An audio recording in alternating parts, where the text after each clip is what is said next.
Apologies, official apologies. Official apologies from David. David Knott. David Knott, okay. Is David working? David's working, yeah. Okay, everybody happy to accept those apologies from David? Thank you, well done. Thanks, Malcolm. Declarations of pecuniary interest, personal, prejudicial. Bob? Just the usual planning to avoid predetermination. Okay, got that. Yeah, okay. Planning 0720 00006, erection of one detached dwelling and formation of new access and parking, formation of new access for existing building at flat 1 Windows, Station Road, Brent Knoll. Andrew, do you want to lead on this, please? Yeah, so Andrew, can you just hold on 1 minute? Can I go in the waiting room, please? oh yes. In the waiting. Bye, Bob. Bye bye. Sorry, Andrea. Okay, fire away. Okay, so this is an application being submitted for Windows Flat 1 Station Road in Brent Knoll. And the planning application is to erect a 3-bedroom detached house with a new access and parking on the existing dwelling of 1 Windows Station Road. So the existing property of Windows has a large plot of land and they want to section a piece off to build a new house. So the drawings are here. Have you looked at the drawings? Yes, I have, Andrew. Yeah. Has everybody else? Nigel, have you had a look? Yes, I have, yeah. Okay. John? Yeah. Right. Right. So there's a large parcel of land there and they want to make it into 2 separate dwellings. And then they had pictures of how they want the house to look. There's plenty of room for this to be built within the development line of Station Road. It's on the line that's already in existence. The primary windows are facing north and south of the property. That will become a point of interest in a moment. The house will complement the existing properties and it's in keeping with the village. It will not impact on the privacy or the amenity of any other neighbours as it's on the build line. The garden and the amenity areas will be to the rear of the property and they are of a generous size. This will maximise the privacy and minimise the overlooking onto any other property. There are responses received from Highways, which is standing advice, which is their normal. Environmental Health are saying that they have no comments to make. The flood risk, the site is within the official low probability area of flooding. Based on the likelihood of flooding risk, this will not increase the flood risk anywhere else. So they know that it's within the zone 3 that we all are, but it won't impact on the neighbours or anywhere else. The landscape officer and the trees officer, Jeanette, was actually contacted and she says there are no trees with TPOs on the proposed site. However, she is going to give advice on the appropriate landscaping because they want to put hedges up to the front of the property to block out the parking spaces, and she's going to actually be involved in that, and that has to be approved before planting takes place. So here's what the interesting point is that there is one neighbour as of today has objected on grounds of blocking her light, devaluation of her property, which is not a planning consideration, possible subsidence to her property, and again, that isn't something that we can comment on. Noise pollution, noise disturbance from new neighbours, and an impact on the sewerage and the drainage. So it is the only one neighbour, and when you look at the site plan, that person is quite a distance away.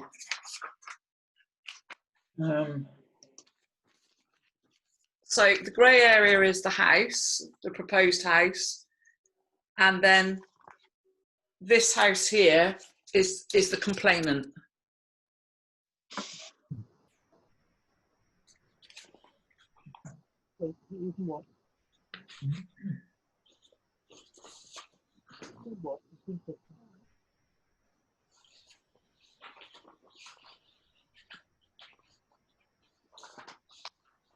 Okay.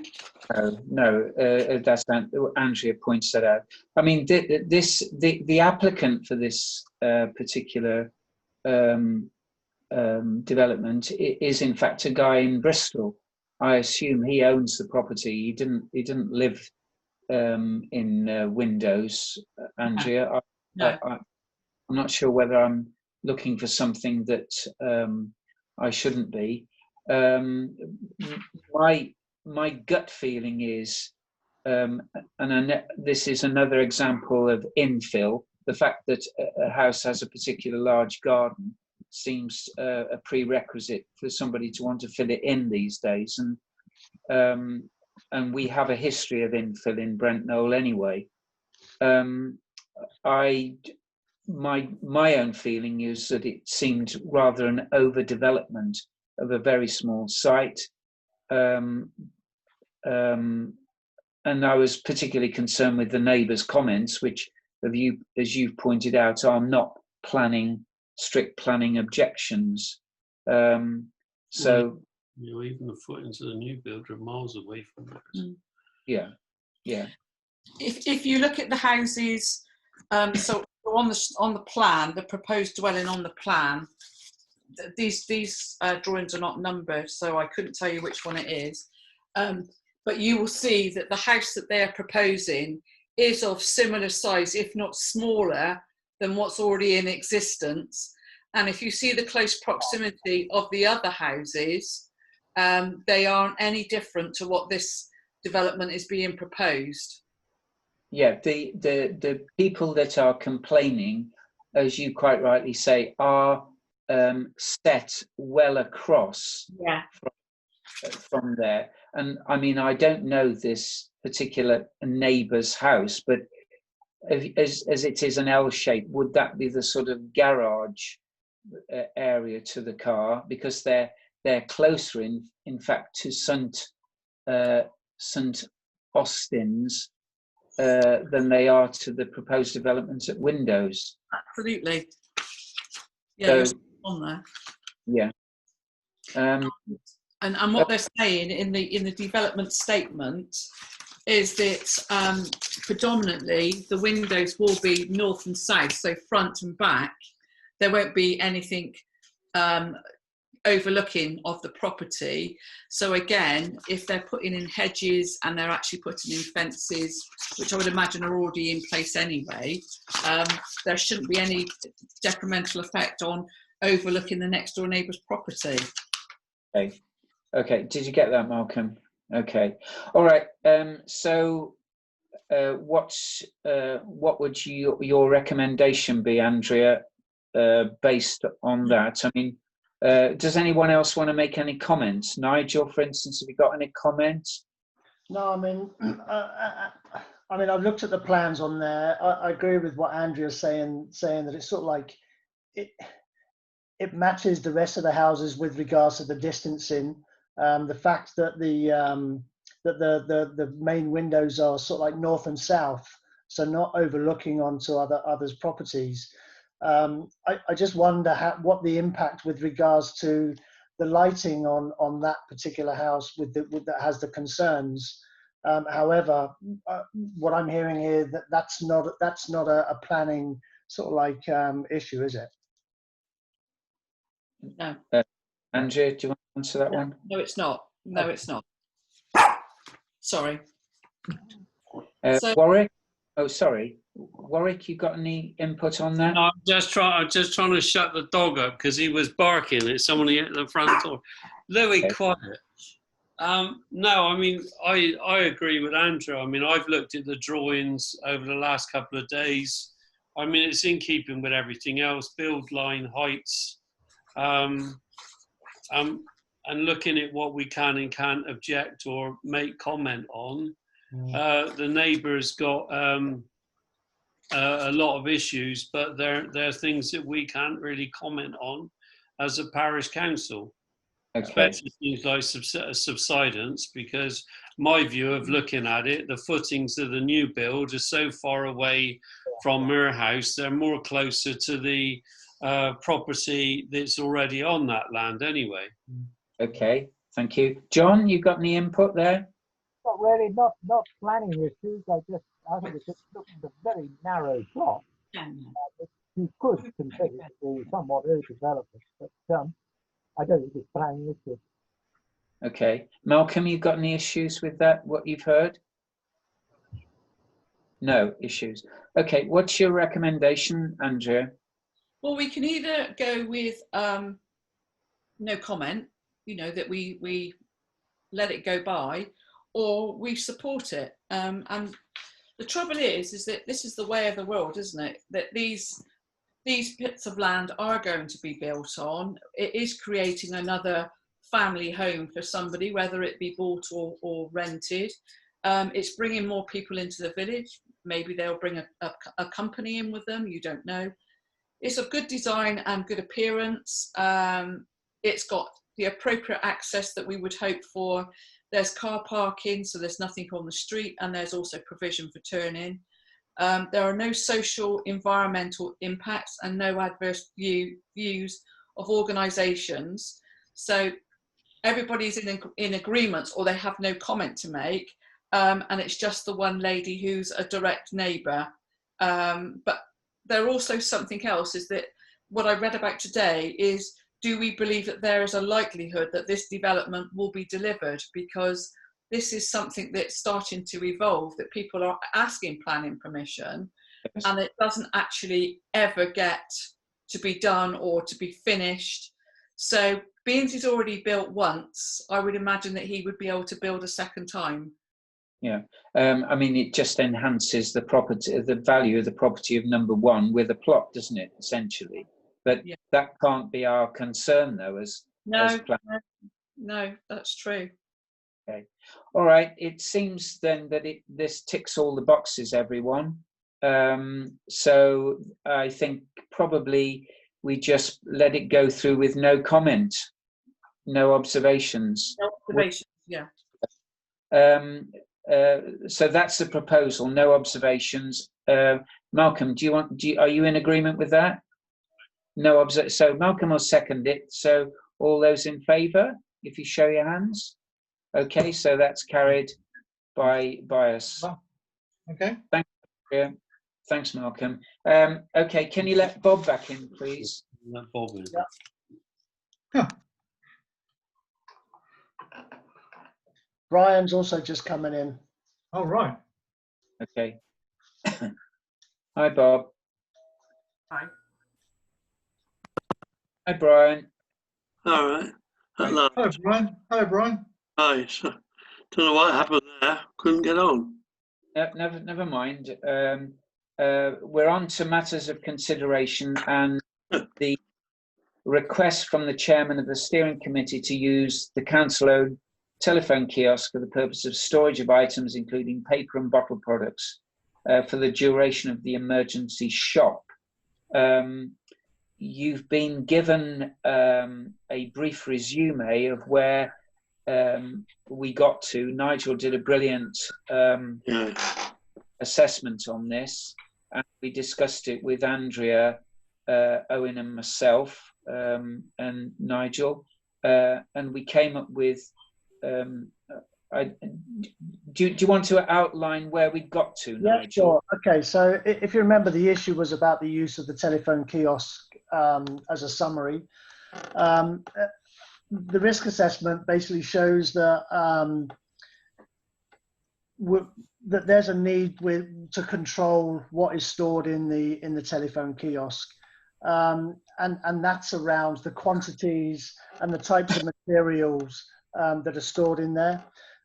If you look at the risk of storing paper within limits, and also plastic bottles within limits, which is what it's being used for, the risk assessment with the controls comes out as a low. However, there is an additional requirement with regards to the Brent Knoll Parish Council Committee implementing monthly checks, similar to what we do with the village green and the toilet block, and also ensuring that the shop management control this through daily checks as well.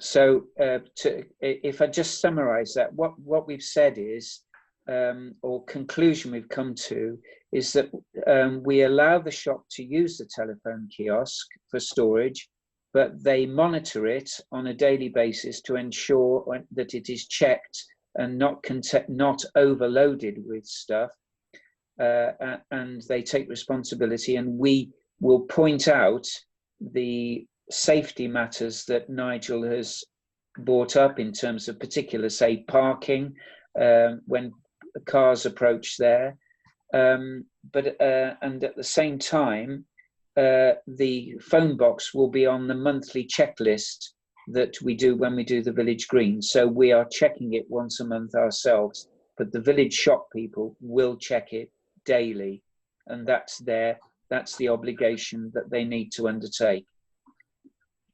Can I just say one thing as well? I think one of the other things we said was that we should revisit it each meeting. So, for example, each meeting we should just review it again to make sure that we're... As we do with the village green.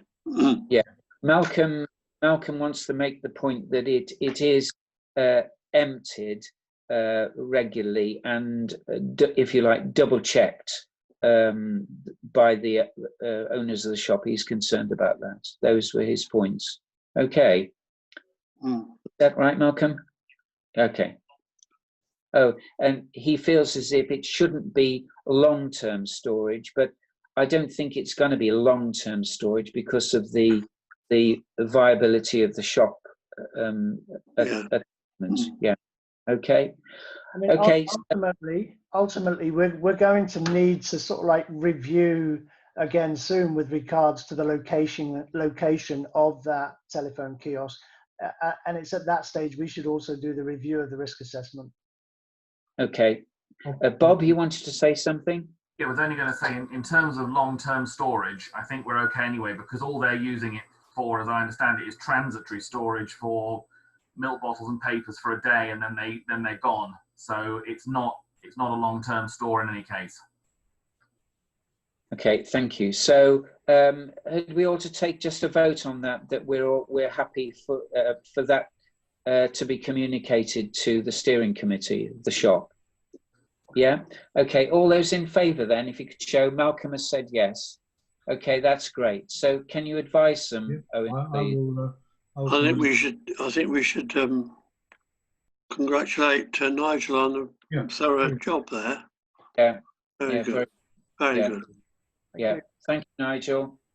Any moving on? Any newsworthy items? I don't. As this is an interim meeting, I don't think there is there? But unless can I just go back and ask what was decided on item 3?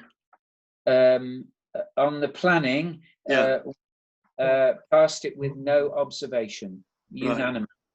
Right. Yeah. Okay. Thank you. Bob? On the newsworthy items, I just wonder on this phone box, do we need to make sure there's a joint information going out between ourselves and the shop so that there aren't any miscommunications? I can, Owen, can you speak? I'll make sure.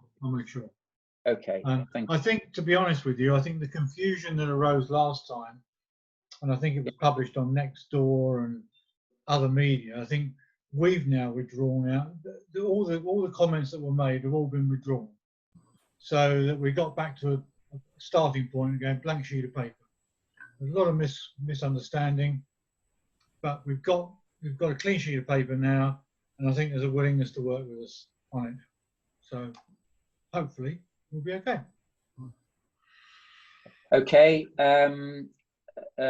Matters of report and agenda items for the next meeting in July. Shall we, Nigel, do you want to bring up anything for our next meeting?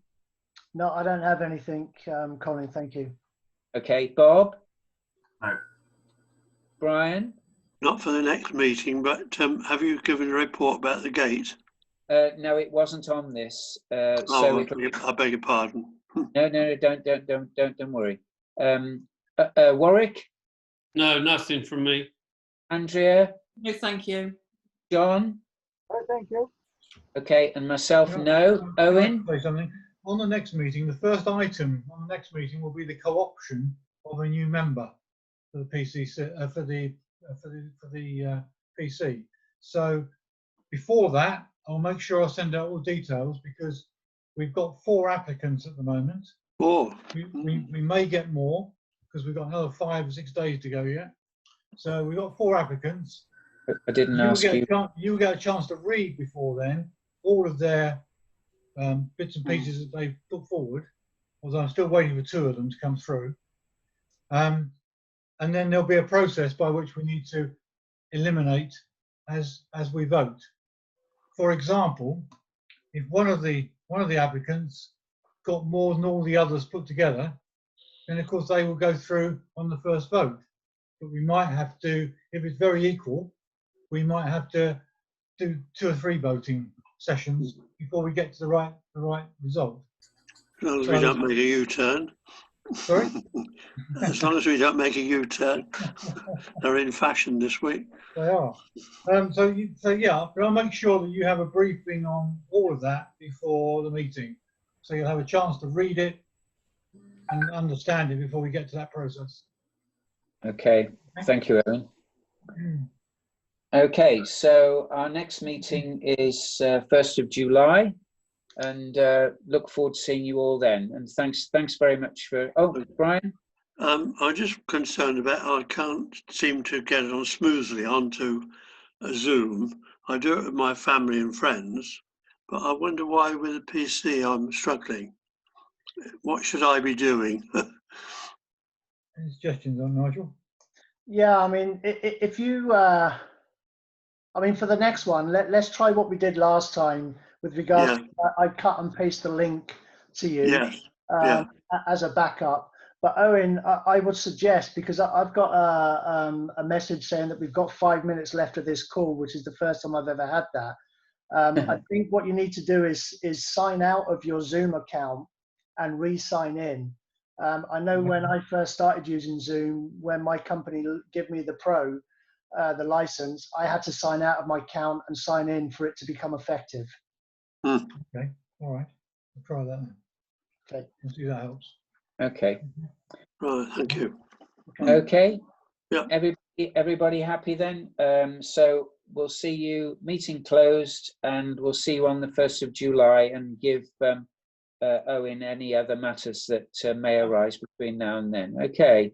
Okay. Thank Thank you. you. Bob, I'll see you next Wednesday, Middle Street. Excellent. Bye. Bye. Bye. Bye now. Bye-bye. Bye now. Bye.